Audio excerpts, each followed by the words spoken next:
ফাইনালে চলে গেল।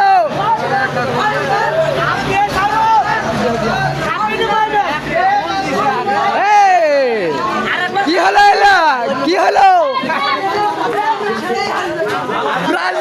ব্রাজিল সাপোর্টারদের আজকে আরেকটা বাবা চলে গেল, এলাকার থেকে চলে গেল আরেকটা বাবা। এখন নতুন বাবা হচ্ছে স্পেন, নতুন বাবা স্পেন। কথায় আছে না, উস্তাদের মা শেষ রাতে, উস্তাদের মা শেষ রাতে দিয়ে দিল।